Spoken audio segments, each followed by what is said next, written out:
muchísimo gusto estar con ustedes en una emisión más de Valle de Lágrimas.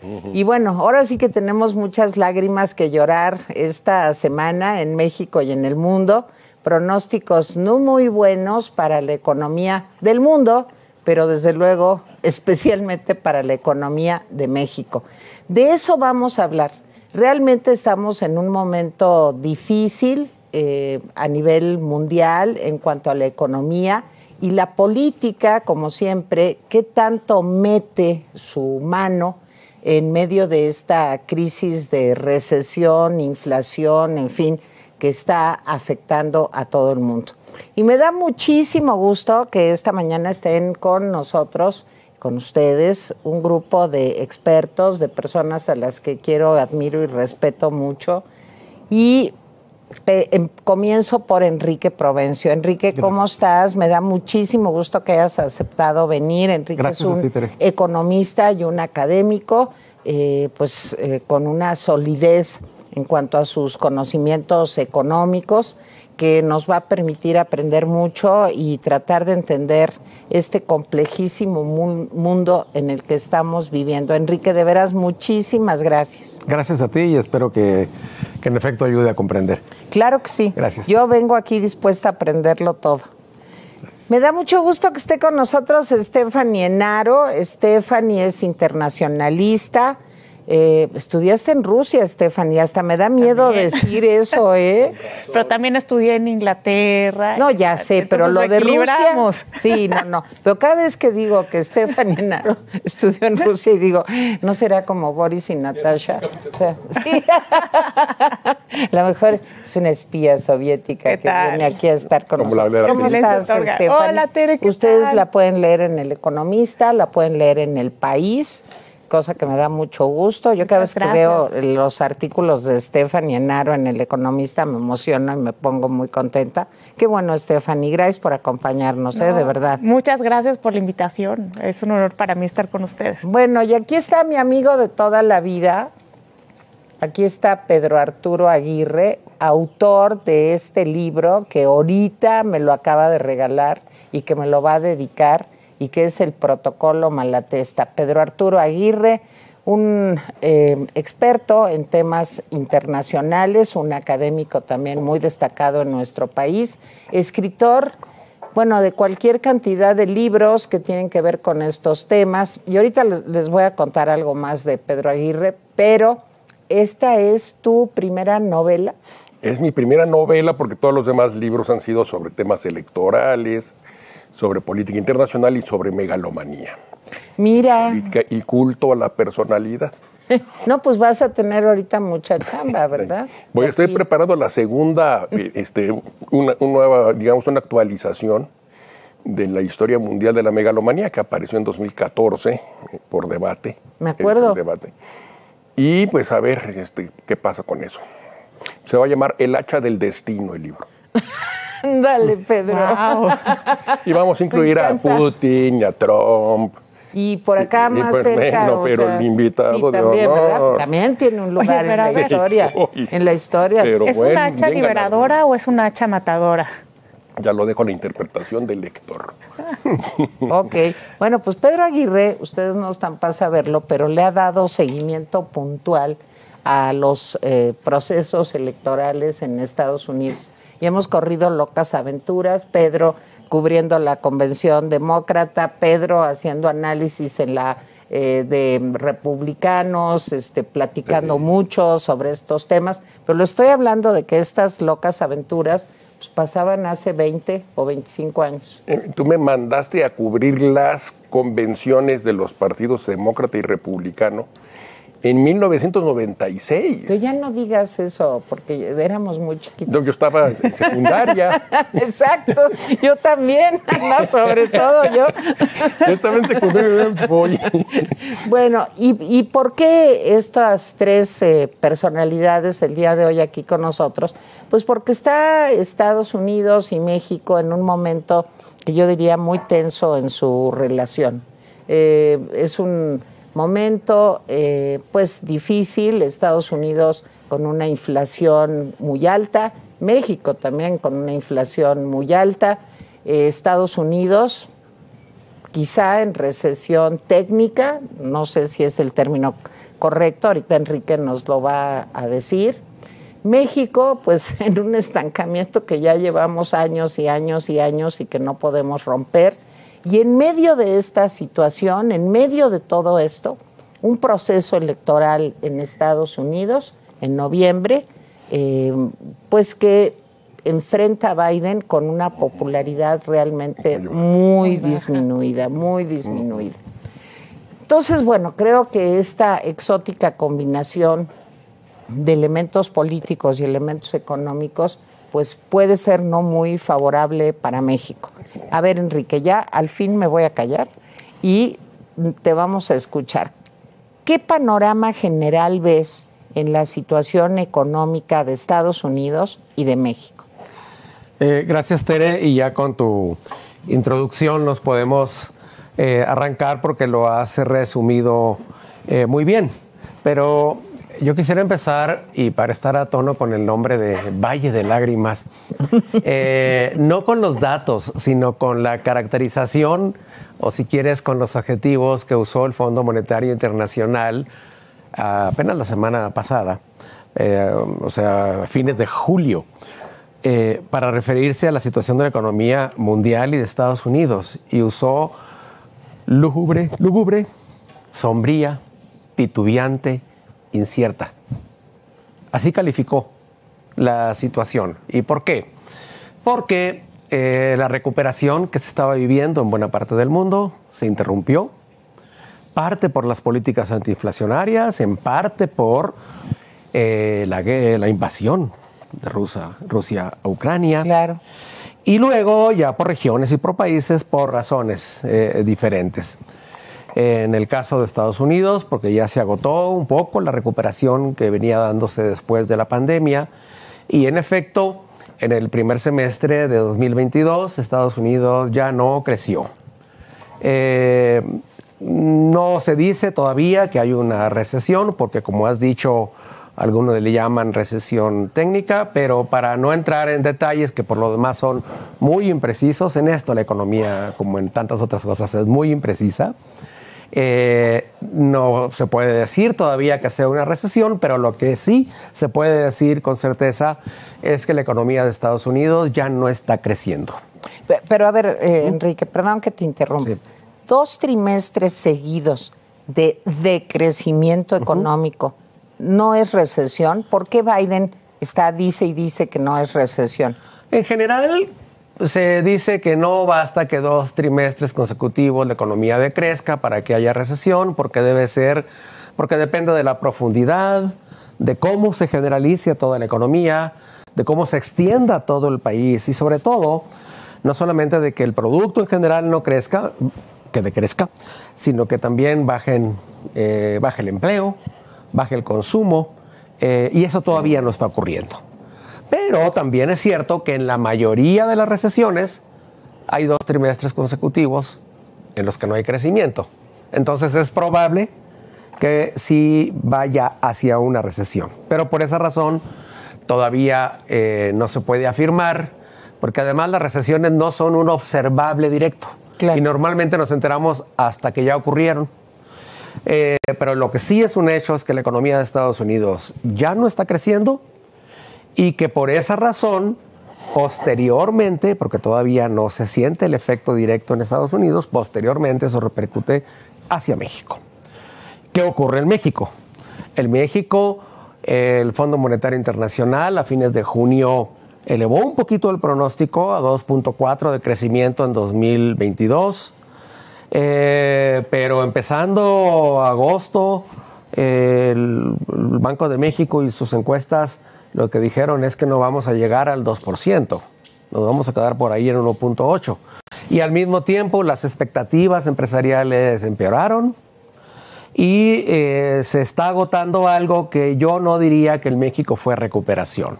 Y eso es, creo que, muy importante, ver el nivel de las cosas y ver su comportamiento. Y el nivel de las cosas está muy mal. En México se interrumpió un rebote, se le dijo, después de la pandemia.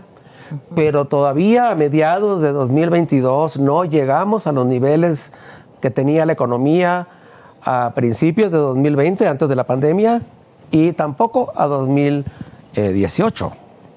O sea, es que estamos como en un sótano, ¿no? 4 años, y si subimos 2 pisos, no quiere decir que ya estemos a ras del suelo, ¿no? No llegamos todavía a la planta baja. Exacto. De 2018, principios del 19. Buen punto.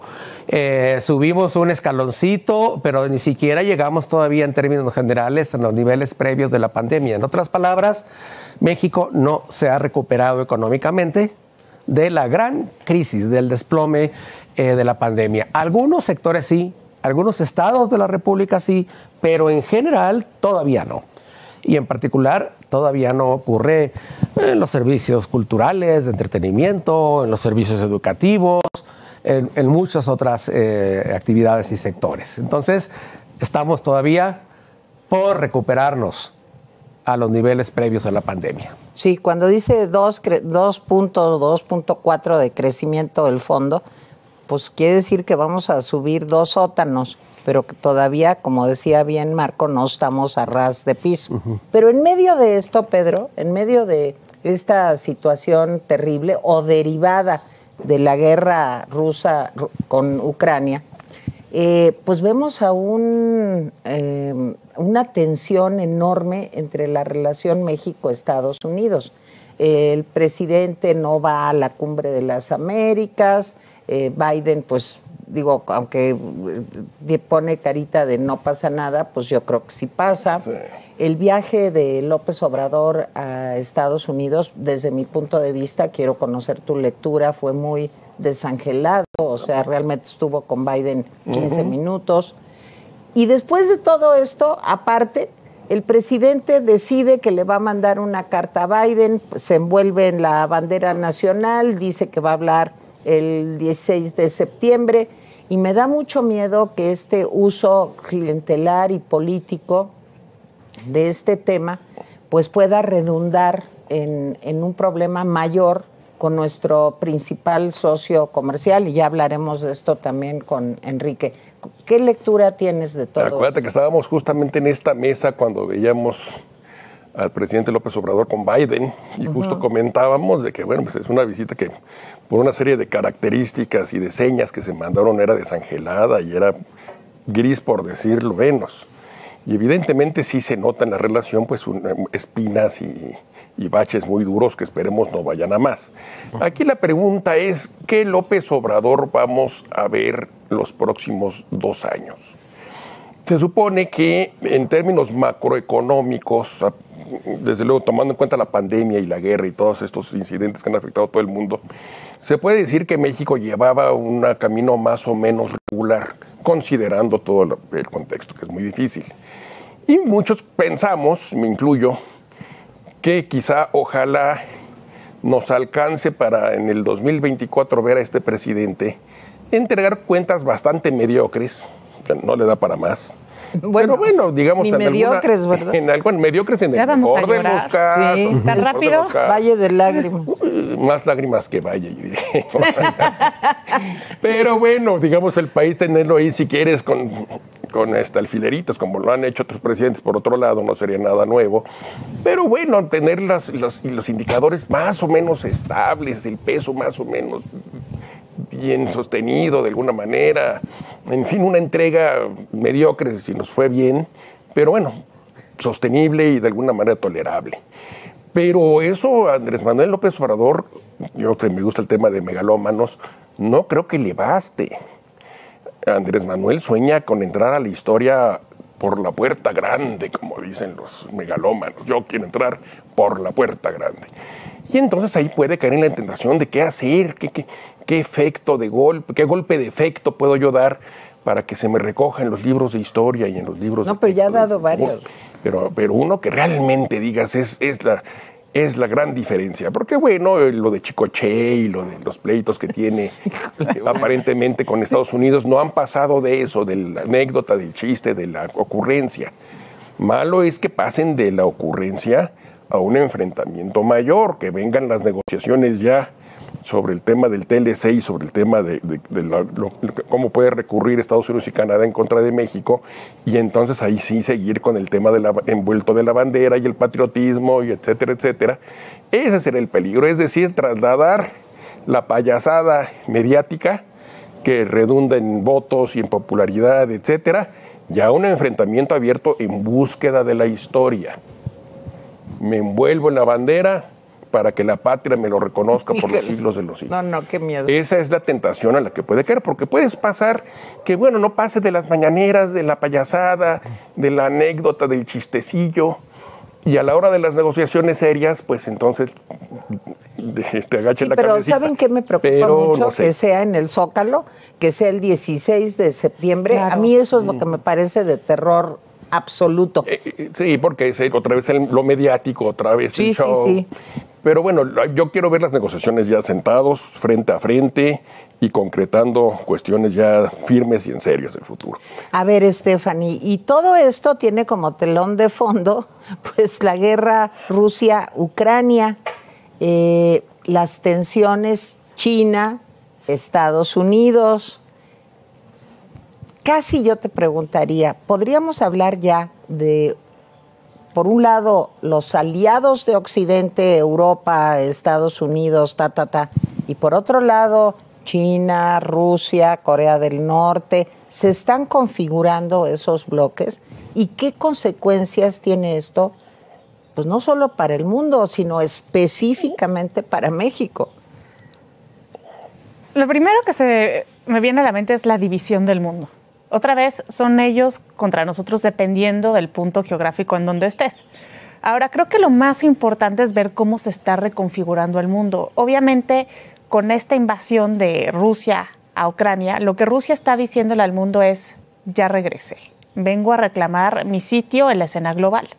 Y China está diciendo, bueno, pues yo ya estoy aquí, entonces lo voy a terminar de consolidar, porque nada de un país, dos sistemas, es un país, un sistema, y eso significa Taiwán.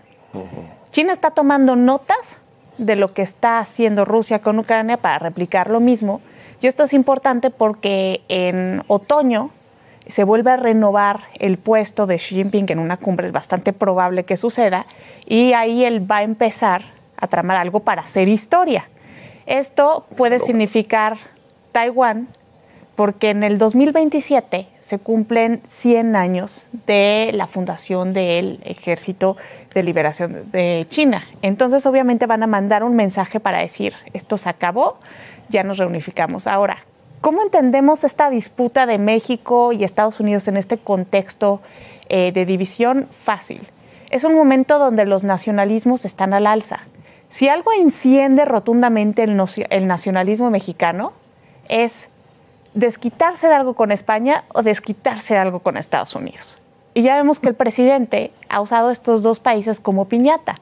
Entonces, utilizar otra vez el Día de la Independencia para fines personales, no nacionales, porque la vez pasada lo hizo invitando al presidente de Cuba, pues se traduce en capital político porque él quiere quedar como el defensor a la patria, aquel que fue lo suficientemente nacionalista o patriota para alzar la voz con Estados Unidos. Pero creo que es una especie de nacionalismo bastante trasnochado, porque hoy el nacionalismo se debería enfocar al bienestar de todos los mexicanos y ese bienestar depende de nuestra principal relación comercial.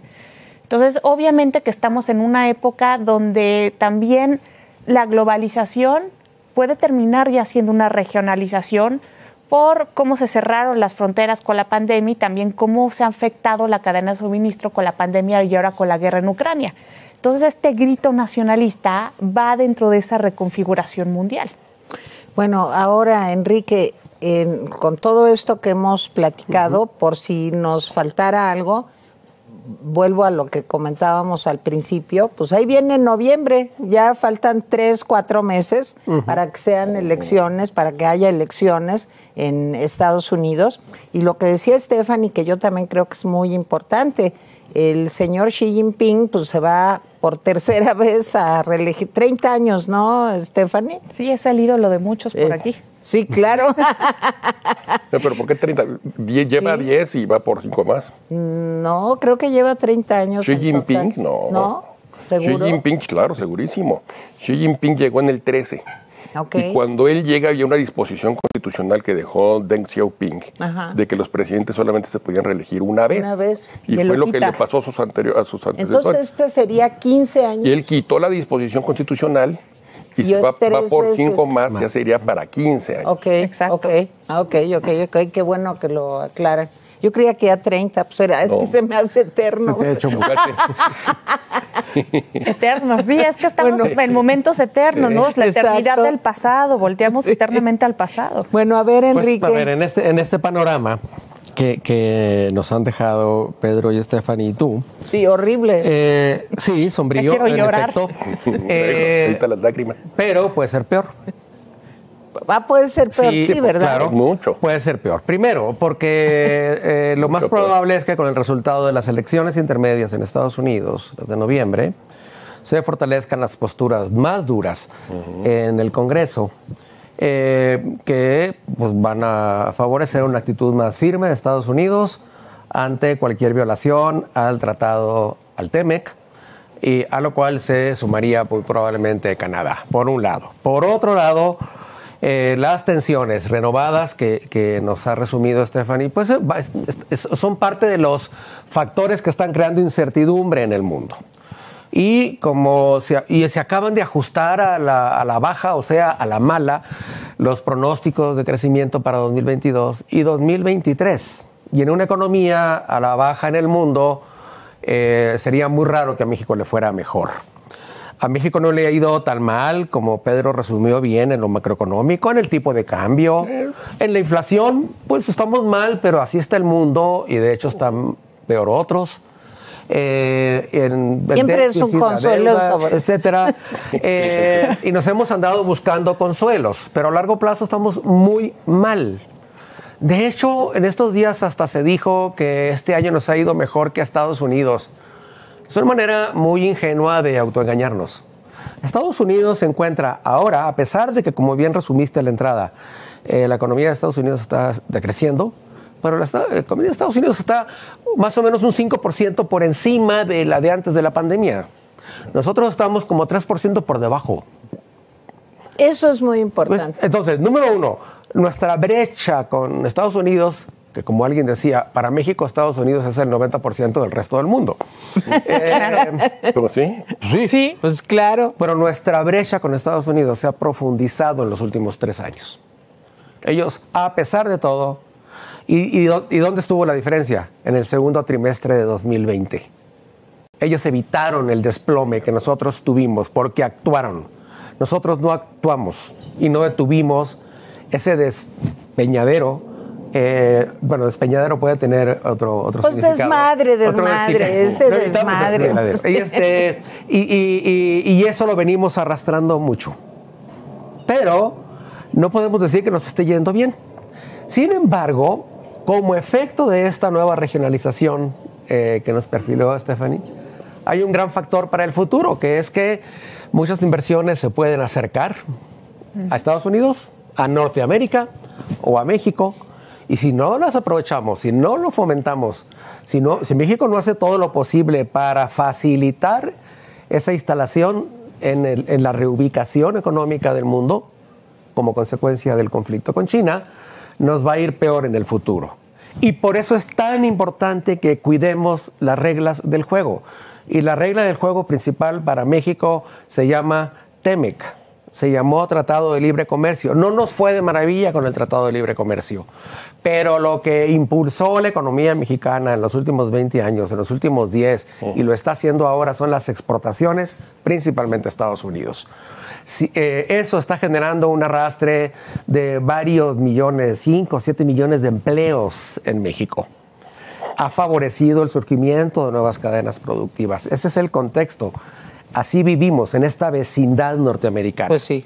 Y si eso se pone en tensión, si eso entra en riesgo y si eso peligra más a partir del ya tan anticipado discurso del 16 de septiembre, entonces el panorama se volverá más sombrío.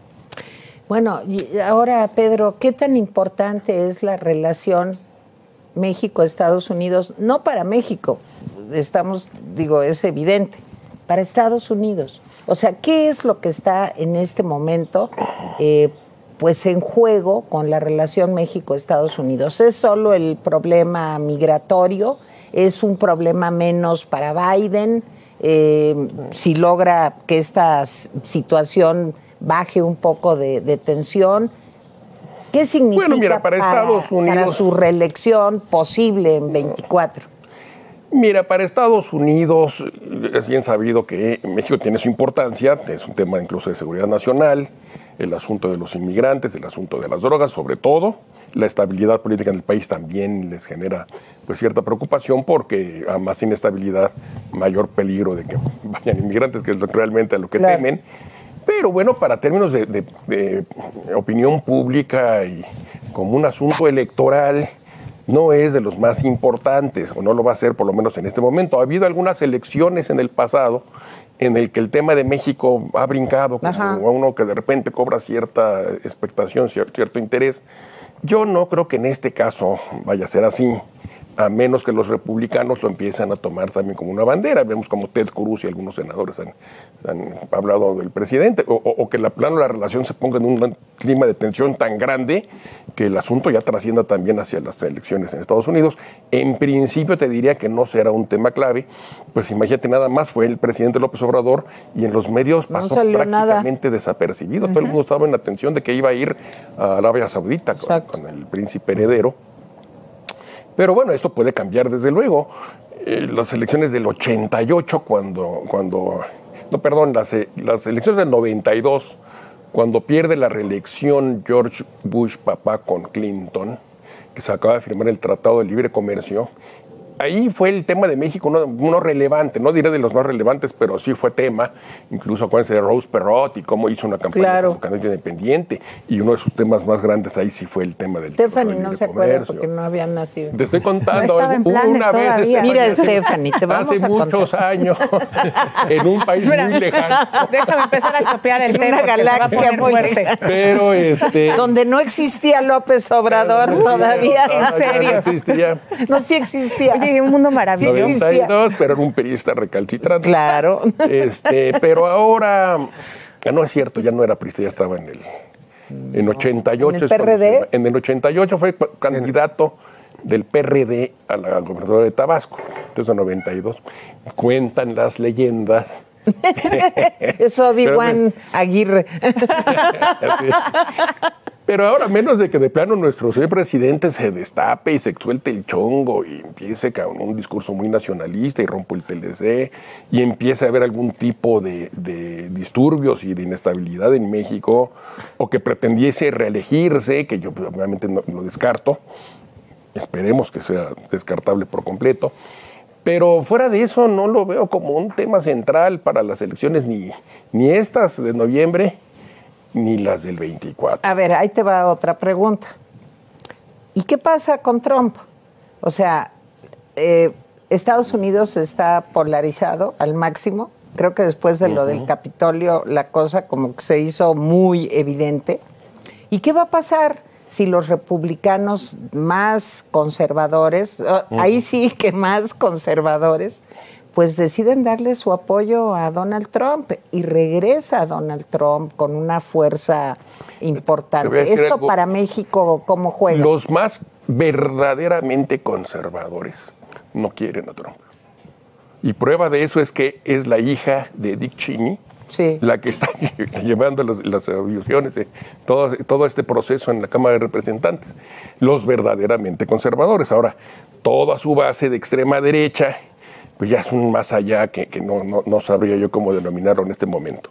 Ahora, Trump, por supuesto que va a tomar como tomó en su oportunidad el tema de los migrantes, pero él se va a sostener en que Estados Unidos está en carnage, en un desorden absoluto, de que la gente se está comiendo una a la otra, que Biden llevó al precipicio al país. Entonces va a ir sobre eso. Un discurso muy amarillista, muy polarizante desde luego, para tratar de convencer de que están en el infierno, en el caos más absoluto, y que él llega a salvar al país. Ese es su principal tema. Y eso a López pues le caería muy bien, ¿no? Por supuesto que sí. Yo estoy de acuerdo con quienes piensan que López espera que Trump se reelija, porque Trump es un personaje con el que se siente más afín por una serie de razones. Pero bueno, vamos a ver qué pasa, si va a haber un indiciamiento por parte del Departamento de Justicia a Donald Trump. Hay quienes lo dudan, hay quienes dicen que sí hay elementos, eso no tardaremos en verlo. Y si Trump es candidato de los republicanos, porque te repito, en el Partido Republicano lo toleran, pero no hay, digamos, mucha afinidad. El verdadero establishment conservador del partido no lo puede ver. Y hay ya algunos 2, 3 precandidatos, como el gobernador de Florida, que objetivamente a lo mejor es peor que Trump, pero que DeSantis, por ejemplo, que ya está cayendo en la tentación de retar a Trump. Y todas estas audiencias que hubo en el Congreso, que mucha gente pensaba, no, en Estados Unidos la gente está pensando en inflación y en otros temas, sí le minó la imagen a Trump. Claro. Sí se la minó. Y entonces yo no creo que sea tan seguro que Trump sea candidato republicano. Ahorita es el gran favorito. También lo previsible es que si no tiene un problema con el Departamento de Justicia, gane las primarias y sea el candidato. Pero yo no veo tan recto su camino. Ahora, Stephanie, hoy estamos viviendo un día especial también para el presidente Biden. La señora Nancy Pelosi, lo oí hace unos 15 minutos en el coche, parece ser que ya llegó a Taiwán. Ayer veía yo en CNN una película de hace 30 años donde Nancy Pelosi estaba visitando Taiwán. No me digas. Sí, les digo. Y ahora otra vez ahí está en Taiwán. Y el presidente Biden, tratando de pues salirse un poco del conflicto, ayer su vocero dijo, bueno, nosotros no podemos influir en la agenda de los congresistas, nosotros simplemente pues veremos cómo se da esta visita, pero nosotros no podemos ni imponer ni prohibir a ningún congresista, y menos a Nancy Pelosi, pues que vaya a Taiwán. Pero las amenazas de China han sido durísimas, no jueguen con fuego. Querían derribar el avión. Exacto. Llegaba. Y aparte ella, pues es la tercera, ¿no? En la sucesión. Si se muere Biden, va Kamala. Y si se muere Kamala, va Nancy Pelosi. ¿Esto cómo puede complicar todavía más las cosas, Stephanie? Es que no podemos entender lo que está pasando en este momento en Taiwán si lo que está pasando en Ucrania. De alguna manera, el hecho de que Rusia haya resistido tanto pone en jaque el liderazgo de Estados Unidos y de Occidente justo después de esa deshonrosa retirada en Afganistán. Y ahora en Taiwán, pues Estados Unidos está intentando marcar territorio. ¿Por qué es tan importante Taiwán? Esto hay que verlo más allá de lo emocional, hay que verlo en términos geopolíticos. Taiwán es una isla que es fundamental para el control del litoral chino. De hecho, lo vemos como en términos muy emocionales de hay que defender una democracia y todo, pero en política no hay amigos, hay intereses. Y eso sirve para hacer una plataforma para que puedan aterrizar los aviones en caso de un conflicto y también para impedir que China ejerza su poderío marítimo. China es una potencia marítima por excelencia que está ya muy cerca de consolidarse. Entonces, por eso es tan importante el potencial de Taiwán. Ahora, el hecho de que Estados Unidos, ¿no?, que Nancy Pelosi llegue en este momento, es para decir a China, cuidado, si te metes con Taiwán, te metes con nosotros, porque incluso el mismo Biden ha dicho, si China ataca a Taiwán, Estados Unidos va a salir en su defensa. Y eso sería realmente una catástrofe, porque ahí sí ya estaríamos hablando de una tercera guerra mundial, se involucrarían muchísimos países. Ahora, también en este momento es muy importante Taiwán porque es el símbolo. Si China recupera Taiwán, se confirmaría que ya estamos entrando en un sistema internacional multipolar. Ya no serían rumores de ver si sí o si no. No, ya está confirmadísimo que eso sucedería. Y con eso, Estados Unidos estaría siendo relegada a ser una potencia atlántica. Entonces cambiaría el mundo muchísimo más de lo que ya lo hemos visto y también se perdería el principio de la integridad territorial. Entonces también veríamos al mapa cambiar muchísimas veces. Entonces, lo que está pasando en este momento en Taiwán es fundamental. fundamental y peligroso, porque ayer oíamos a Guterres, que dice Pedro Aguirre, que es una mala persona, ¿verdad?, que le decía a Guterritos, pero yo vi ayer a Guterritos de veras muy preocupado, y creo que tiene toda la razón, porque el panorama mundial se ve muy complicado. Ahora, dicen que el surgimiento de una nueva potencia mundial, que en este caso sería China, pues trae este tipo de conflictos siempre. Siempre. La trampa de la historia, Tucídides. siempre que surge un jugador de primer nivel, sí, hay distorsiones muy grandes. Abonando lo que decías, los chinos dicen que Taiwán es el portaaviones más grande del mundo. Pues sí. ¿No? Sí. Pero Es chiquitita, es del tamaño de Holanda. Otra de las notas que debe estar tomando mucho. China de la guerra de Ucrania no es tan fácil. Rusia pensaba que iba a resolver el problema en horas, no es que en un par de semanas. Y Taiwán tiene un mucho mejor ejército, y además del compromiso norteamericano que está escrito hasta por ley desde los 50, es otra cosa. Entonces, bueno, son temas. A ver, Enrique, todo esto se oye espantoso, es de veras un valle de lágrimas, por eso se llama así este programa. Sí. Es que Carlos Alarraqui, luego un visionario, dijo que se llame Valle de Lágrimas porque las cosas se van a poner horribles. Pero a ver, Enrique, yo te quiero preguntar algo antes de que se nos vaya a acabar el tiempo, muy puntual.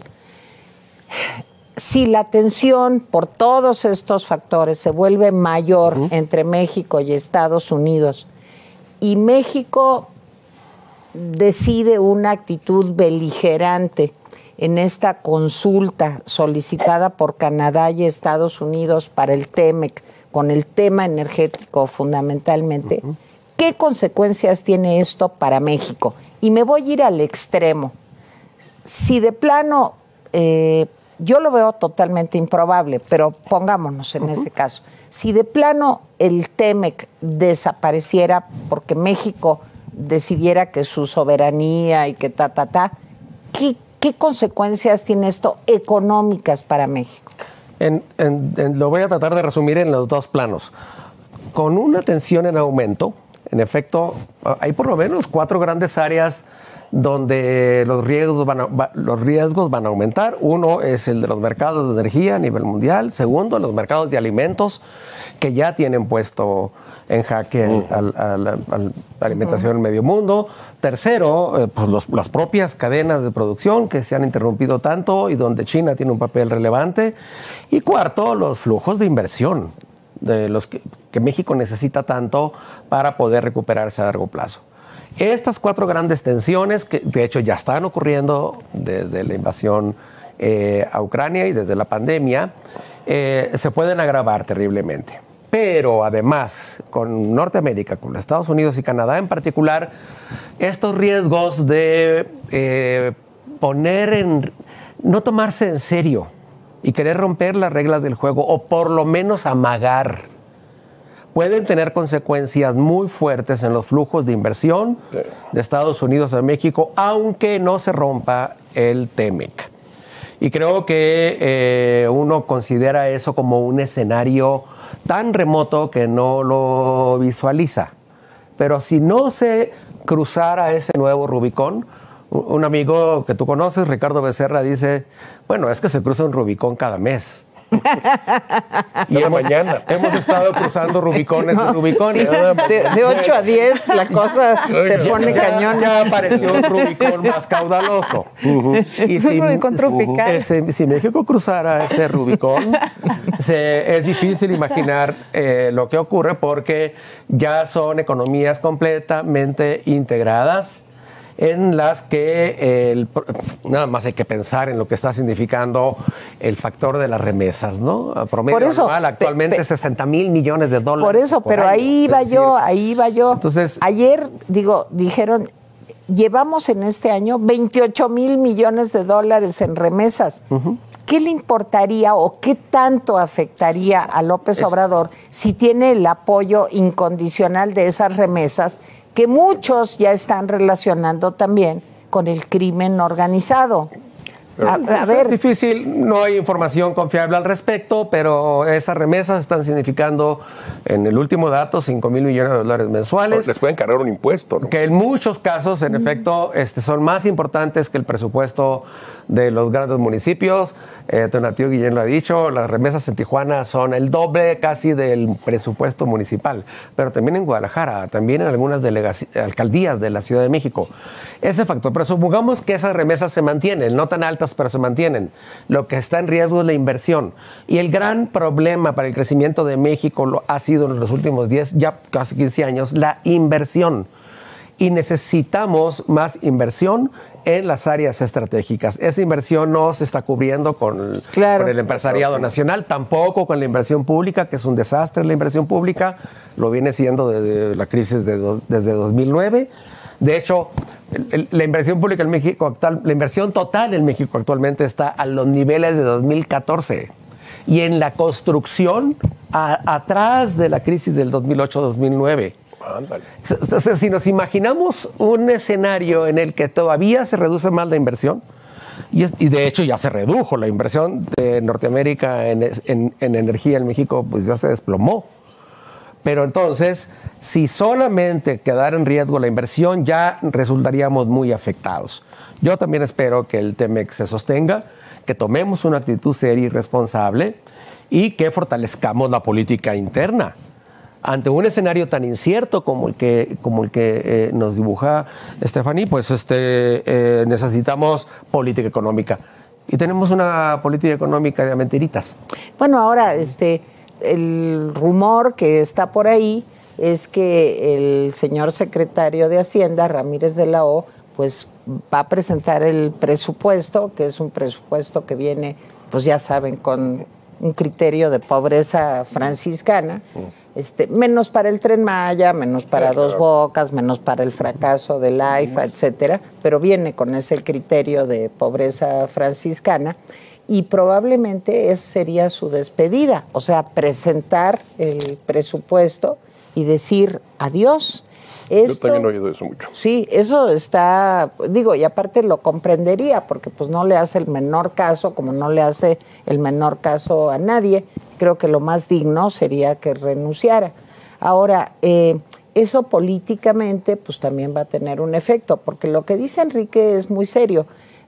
Aparte de que en lo concreto hay una afectación económica importante en México, creo que en lo político también es un mensaje de México no es confiable. No invirtamos en México porque cambian las reglas del juego a la mitad del partido. En fin, esa imagen se va consolidando cada vez más de México y de López Obrador. Si ustedes ven los noticieros de cualquier cadena estadounidense y de Europa también, Stephanie, o sea, te vas dando cuenta de que la imagen ya de México es sí, pues como, híjole, mejor no le hacemos caso. Pero a ver, Pedro, si pasara este escenario nefasto que yo le planteaba a Enrique y que ya nos dijo en lo económico todo lo que afectaría, políticamente, ¿cómo ves? Pues una renuncia del secretario de Hacienda sería realmente preocupante, porque la economía se basa en confianza, básicamente, y de repente tener todas estas señales agravadas por la renuncia de un secretario que es serio, muy profesional, indiscutible, evidentemente que sería además también un mensaje de que el país que el gobierno se va a radicalizar. Y vuelvo a lo mismo. Aquí la pregunta es, ¿qué tanto se va a radicalizar la 4T? ¿Se van a enamorar de la imagen de la patria y de pasar a la historia por la puerta grande, o van a ser mínimamente responsables para entregar cuentas relativamente tolerables? Esa es la gran pregunta, y las señales que estamos viendo hoy por hoy es que se van a radicalizar. Esa es la verdad. Uno quisiera pensar que todo esto es parte pues, del juego mediático que al presidente siempre le ha salido muy bien, de fortalecer su popularidad, pero uno nunca sabe. Mira, a mí me preocupa mucho la encuesta de Financiero que apareció ayer o antier, en donde el 49% de los encuestados dice de que sería tolerable perfectamente bien cualquier tipo de sanción económica, siempre y cuando se mantenga el honor de la patria. Pero ¿cómo lo leería Biden? Yo voy a eso. Bueno, para nuestro principal socio comercial, ¿Cómo leería esta actitud de López de mandar todo Bueno, el día? yo quiero pensar que a lo mejor distinguen entre las formas y entre las actitudes mediáticas y los fondos. Vuelvo a lo que yo te decía. Lo que yo quiero ver es en el momento que ya estén sentados vis a vis, cara a cara, en las negociaciones cuando venga el procedimiento de reclamo de Canadá y de Estados Unidos. Ahí yo espero que la secretaria de Comercio mexicana, que es la señora Cloutier, y funcionarios que todavía tienen algún criterio más o menos razonable, pues decidan tomar la razón, tomar el buen juicio y no confrontarse. Y la propia Cancillería. Y la propia Cancillería, desde luego, con Marcelo Ebrard, que gane la racionalidad, Perdónenme, que no gane el mesianismo. yo no creo que va a pasar eso, porque estamos también en un juego, estamos en un juego de aspiraciones políticas para el 24. Entonces no va a ser Valle de Lágrimas, va a ser Océano de Lágrimas. Te recomiendo que de una vez entonces le cambies el nombre. Bueno, a ver, Stephanie, si esto sucediera, México de un modo o de otro, aunque no haya sido explícito, pero pues el presidente está cerca de Cuba, ahí de una forma muy evidente, de Nicaragua, de Venezuela, ahora Petro, en este cambio de toda Latinoamérica, Petro se acerca también buscando una nueva relación diplomática con Venezuela. Bueno, Argentina es un desmadre, ya para decirlo claramente, como no lo decía Enrique, pero yo sí lo digo, bueno, con una situación económica como siempre. Chile es el que se ve una izquierda un poco más avanzada, en fin, con todo este cambio latinoamericano. Y que viene en Brasil. Sí. Eso es súper importante. Sí, claro. México cada vez se está relacionando más con países que no son plenamente democráticos. Totalmente. ¿Sí? Esto, ¿cómo va a impactar también no solo lo económico, sino lo político de México? O sea, Canadá y Estados Unidos, yo cada vez los veo, estamos pegados, pero cada vez los veo que se separan y se separan más de nosotros. Y la cumbre, ¿no?, de las Américas, que en este lugar de reunión terminó siendo el abismo de las Américas por el boicot que armó el presidente. Y creo que esto es fundamental porque nos indica hacia dónde está yendo México en el mundo. La cumbre de Estados Unidos no funcionó, pero la de China funcionó muy bien en diciembre del 2021 y fue presidida por México. El foro de China CELAC no tuvo ningún problema, no se habló de democracia, se tuvo un enfoque de relaciones internacionales pragmático, en donde China subió a los países de la región a su iniciativa global de desarrollo, diciendo, pues no importa qué régimen tengan, vamos a salir juntos de este momento tan complicado en el mundo. Eso contrasta mucho con el liderazgo frustrado que tuvo Biden en la región. Ahora, también es muy importante ver el contexto. Ahorita tenemos 11 gobiernos populistas de izquierda, que quiero decir que en la izquierda, no toda la izquierda es populista, pero estos que están en este momento sí tienen esas características, y podríamos terminar con 12 si es que Lula regresa en octubre, que es bastante probable que lo haga en Brasil. Entonces, por eso se sienten muy apoyados, ¿no?, en lo ideológico, y hablan de tener esta integración de América Latina, ¿no?, nuevamente, pero solamente puede funcionar en lo político, porque geopolíticamente es imposible por todas las montañas que nos separan. De hecho, por eso no comerciamos tanto, porque sale muy caro comercial intrarregionalmente. Solamente el 19% del comercio es intrarregional. Entonces, pues no va a tener un sustento económico como sí lo tuvo la Unión Europea, por ejemplo, ¿no? Empiezan como una unión económica y luego ya se van a lo político. Aquí solamente es lo político sin lo económico. Ahora, también el tema de Cuba es importante, porque en términos geopolíticos, Cuba es importante para México. Es una isla que puede bloquear la entrada o la salida del Golfo de México, y también por eso para Estados Unidos es importante, porque podría bloquear la entrada o la salida de los buques de Florida, que es el principal puerto exportador de Estados Unidos, porque de ahí salen todos sus productos agrícolas hacia Europa, y sin eso la economía de Estados Unidos estaría perdida. Y ahora creo que, bueno, no creo, se está viendo ya que el presidente apoya abiertamente a Cuba, porque al traer los médicos cubanos es un simple pretexto para darle dinero a la dictadura cubana, porque aquí en México sí tenemos médicos. Pues sí, pero ¿quién va a querer ir a jugarse la vida? ¿Cómo si hay pobreza franciscana? Claro. Exacto. Oigan, vamos a ir, si podemos, ahorita le digo a Rosadela, a que Vero nos diga cómo vamos, qué tenemos que hacer para apoyar a Atypical TV. A ver, Vero.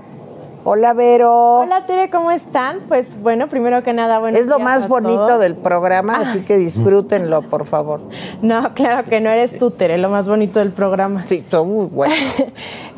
Bueno, pues nada más para pedirle a todas las personas que si se quieren volver miembros de Atypical y recibir beneficios exclusivos como programas en vivo exclusivos que solo tienen los miembros, emojis personalizados, incluso entrar a un grupo de WhatsApp con Carlos Alarraqui, cena con Carlos Alarraqui, etcétera, pueden hacerlo picando en un link que van a ver aquí abajo que dice membresías. Es una liga muy, muy sencillo. Le dan clic y pueden ver nuestros diferentes 6 planes que tenemos.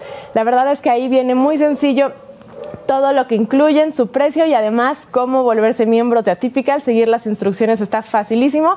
Entonces recuerden, es en la liga de aquí abajo. También para pedirles completamente gratis que por favor le den like a este programa si les gusta. Es con la manita arriba, le tienen que dar clic que se ponga de color azul. Y es una manera de que YouTube nos recomiende a más personas como ustedes. La verdad es que eso nos ayuda muchísimo. Ahorita ya llegamos a los primeros 1000 likes, entonces si están viendo este programa y aún no le dan manita arriba, por favor háganlo. Y también, si junto a la manita arriba ven un botón rojo que dice suscribirse, es que todavía no están suscritos a Atypical. Es muy importante que estén para que les avisemos cada vez que subimos un nuevo programa o un nuevo video para que lo puedan ver. Y como siempre, saben que nos pueden ayudar desde el super chat con una pequeña aportación. Podemos leer aquí todos sus comentarios, sus saludos, etcétera. Por ejemplo, ya tenemos el primero, que es el de María Muñoa. Ella nos da 10 euros, siempre nos apoya. María, muchísimas gracias, un abrazo. Y nos manda un mensaje que dice, excelente programa, un análisis político-económico internacional muy asertivo. Gracias, Tere. Invita a Amado Avedaño. Claro que sí, muchísimas gracias, María. Ok. Vero, gracias. A ti, Tere, muchísimas gracias. Mira, Stephanie, fíjate, te están reconociendo ahí con el programa de Amado, ¿eh? Sí. Le mandamos besos a Amado Avendaño. De tu parte, Tere. Bueno, pues ya nos vamos a ir, pero yo quisiera una conclusión después de todos, No, pues... yo voy a ser el optimista del lado. ¿Tú vas a ser Ay, el optimista? Eso me preocupa. Pues ándale, Pedro. Pues bueno, pensar eso de que mucho de lo que estamos viviendo en este momento puede ir hacia la galera, es decir, son impactos mediáticos. El presidente, el presidente López Obrador ha vivido de eso todo el tiempo que lleva gobernando. La mañanera, el impacto mediático, el chiste, el apodo, la payasada, etcétera. Pero bueno, mientras de alguna manera la estabilidad del país no se rompa y las cosas medio sigan andando, está bien, incluso a nivel internacional. El tema de Taiwán se da en un contexto preelectoral en Estados Unidos y de alguna manera preelectoral también en China. No hay elecciones, pero como claro. acabo de decir aquí, se va a confirmar como mandatario 5 años más Xi Jinping. Entonces, tienen que hacer el show. Xi Jinping no podía hacer otra cosa, tenía que hacer la protesta a la mayor dimensión posible, y va a haber ejercicios militares, y van a haber, etcétera. Y el gobierno de Biden, que ha sido acusado de timorato y de gris, pues tampoco podía impedir, por ejemplo, que fuera la señora Pelosi a Taiwán. Vienen elecciones en noviembre, las cosas no pintan muy bien para los demócratas, van a perder a representantes, lo más seguro que sea también el Senado, aunque ahí tengo yo un poquito de duda. Entonces tienen que actuar para su público, para su galera, para sus clientelas. Pero yo espero de que no pase de ahí, porque si pasa de ahí, entonces será océano de lágrimas, no valle. Pero bueno, demos una oportunidad al optimismo y pensemos todo esto como actuación, show y payasada. Pues no estuvo así que digas optimista, lo que te viene siendo optimista, pues no, ¿verdad? Es lo más optimista Eso me preocupé. Es lo más optimista que van a escuchar hoy, ¿eh? Es lo mejor que puedo hacer, dice. Dijo eso y hasta se me enfrió Es el lo café, mejor que espérate. pude hacer, perdón. A ver, Stephanie, ¿tú vas a ser optimista también? Híjole, yo creo que voy a ser realista. Yo no los quiero asustar, pero sí creo que estamos en un momento en donde están temblando los cimientos del mundo. Aquí en México estamos pasando por un momento en donde están temblando nuestros cimientos democráticos, están temblando los cimientos de nuestra relación bilateral y también están temblando los cimientos del orden que ha garantizado la paz del mundo después de la Segunda Guerra Mundial. Entonces creo que son momentos de reacomodos y de definiciones. Híjole, pues a ver cómo nos reacomodamos porque la cosa se está poniendo bastante muy complicada. Enrique, pronóstico, yo te pediría un pronóstico económico para el mundo y para México. Sé que es bien complicado. No voy a usar el mío, pero sí el del Fondo Monetario Internacional. Y no es nada bueno. O sea, para el mundo, una desaceleración muy fuerte. De hecho, el crecimiento de 2022 es la mitad del 2021. Y para 2023 esperan todavía menos. Y dentro de ese comportamiento global, uno de los más perjudicados es América Latina. Para el año que entra, México no pinta bien. Los pronósticos locales apuntan a una reducción del crecimiento todavía por debajo del de 2022, del actual. Y a mediano plazo, eso es lo más preocupante. Si alguien fue optimista y alguien realista, yo simplemente me voy a mantener en una especie como de racionalidad escéptica. Sí. Y lo que yo digo es, si bien muchas variables macroeconómicas no están mal, en el fondo todavía no salimos del sótano, como bien lo dijiste. Y lo que pinta para el resto de la década es un escenario bastante sombrío si no atendemos la gran necesidad de inversión que hay en México. Y para que haya más inversiones necesitamos generar mucha confianza entre los inversionistas nacionales y el mundo, y en particular con nuestros socios de América del Norte. Número 1. Segundo, replantear nuestro presupuesto. La idea del combate a la corrupción es correcta, la idea de la austeridad económica es una fatalidad, la austeridad económica, no invertir, la inversión pública. Necesitamos discutir asuntos que actualmente están fuera de la agenda, la reforma fiscal para orientar el gasto a los bienes públicos, a la educación y a la salud. Y necesitamos, por favor, no pongamos más en riesgo la ya de por sí tan valiente situación en la que estamos. No tomarse en serio esa perspectiva, seguir jugando a los amagos. A lo que va a llevarnos es a mayores riesgos para la población pobre, para la población informal, cada vez para mayor el empleo. Y entonces no juguemos con el futuro, tomemos en serio el escenario tan complicado que se viene. Enrique Provencio, muchísimas gracias. Mi querida Stephanie Enaro, gracias. Pedro Aguirre. A ver, no dejen de leer este libro de Pedro Arturo Aguirre. El protocolo Malatesta es de Innisfree. Innisfree. Innisfree. Oye, ¿dónde lo venden? Cuéntame. Lo venden, como dicen los cursis, en todas las librerías de prestigio. Así, y las desprestigiadas, sí. ¿No? Menos Gandhi no. Pero se venden las del fondo, inclusive si van a las librerías del Fondo de Cultura, pidan el libro. Ándale, qué miedo. Y si lo piden personalmente, va Paco Ignacio y te da tu libro. Híjole, qué miedo. No me digas eso, entonces no voy a ir. Está en las Educal, está en las Péndulo, en fin. Oye, Pedro, y cuéntanos tantito de qué se trata en un minutito. Es una novela histórica contextualizada a finales del siglo XIX en los anarquistas en Europa. 6 atentados a importantes personajes, al presidente de Estados Unidos, al presidente de Francia, al presidente del gobierno de España, son asesinados por anarquistas, y entonces empieza a haber una gran paranoia en Europa de que es una gran conspiración judeo-masónico-anarquista. Ándale. Entonces hay conspiranoia, pero también hay prensa amarillista, porque en Estados Unidos es la época de Hearst y del surgimiento de los periódicos amarillistas, del dinero en política, del surgimiento del populismo en Estados Unidos, que también lo toco. En fin, parecería una cosa muy exótica eso de hablar de anarquistas europeos del siglo XIX, pero no. en realidad es un espejo en el que nos podemos ver, Claro. porque mucho de lo que vivimos ahora, el populismo, el nacionalismo exacerbado, las fake news, Tiene mucho que todo ver eso también con tuvo eso. mucho que ver y son los grandes protagonistas de esta novela Protocolo Malatesta, y también las conspiraciones, las teorías de conspiración que están de moda como nunca. Bueno, pues ya saben, lo tienen que leer. Oye, ¿también está digital? También en Está Kindle. digital. En Kindle y en las ¿Dónde te pertinentes. podemos leer, ver, Stephanie?